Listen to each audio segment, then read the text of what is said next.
The Last Time We Say Goodbye by Cynthia Hand. What a ride! I rarely cry when reading books, but my god, this one is very emotional. Trigger warning for suicide, and do we consider it a trigger warning for hallucinations? I don't know. But if you're experiencing hallucinations, there are hallucination scenes here. I'm sorry for the noise. It's the New Year's Eve, and in my area, it's a norm that all the motorcycles are louder than usual. So you will hear them from time to time, and I can't do anything about it. The story is Tyler, Alexis' younger brother, committed suicide because of depression.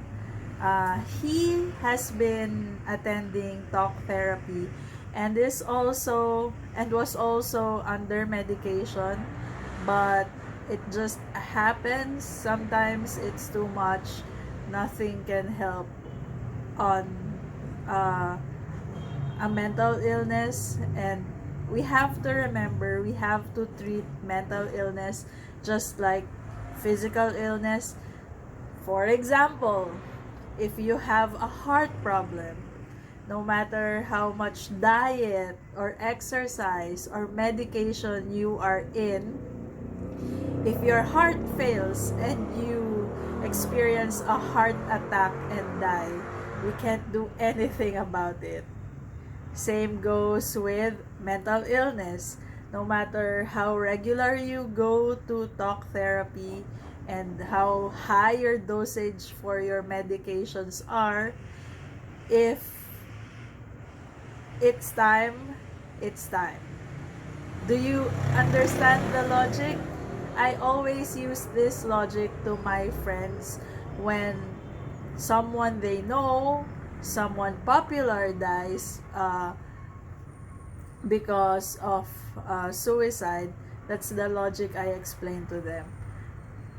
We never question someone who dies from cancer when they die of cancer. But again, no matter how expensive their medications are or how aggressive their therapy is, if the cancer wins, the cancer wins. Same goes again for mental illness.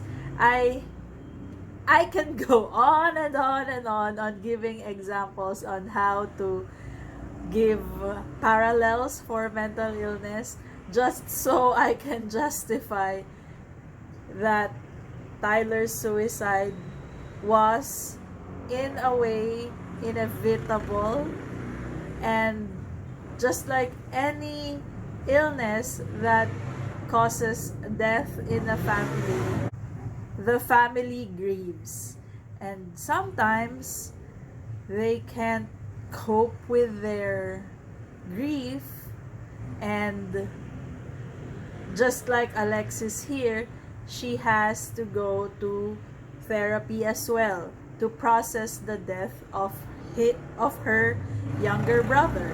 I commend their mother in the story. I forgot her name because she recognizes the medical needs of her children. Tyler needed therapy. He went to therapy. And then Alexis needed therapy. She gave her the medication. She gave her the treatment that she needs to cope, that she needs to survive. But the problem is, she brought her daughter to therapy, but not herself to therapy. Unfortunately, the mother here, again, another trigger warning, her mother self-medicated in this book. She didn't go that far in self-medication, but still, she self-medicated for a while. As someone who is experiencing the same mental illness like Tyler, and uh, sometimes the hallucinations of Alexis, I would say, basing from my personal experience, that the representation of the mental illness and other things that comes with mental illness in this story was presented accurately or relational, and I enjoyed the story. I enjoyed, it's a good book. I recommend this to everyone, unless you are not in a strong and stable mental state. You might not be able to handle it because not it's graphic. It shows the reality of living with mental health, with mental illness, and living with a family who is suffering from mental illness. So be mindful about that. But this is a 5 out of 5 star rating book. This, I highly recommend you to read this one. If you see it in your library, when you see it in the bookstore, and you're thinking of something to read or something to buy, please consider taking this book with you at the store or the library, because it's really good. And that's it. I'll see you on the next video. Bye!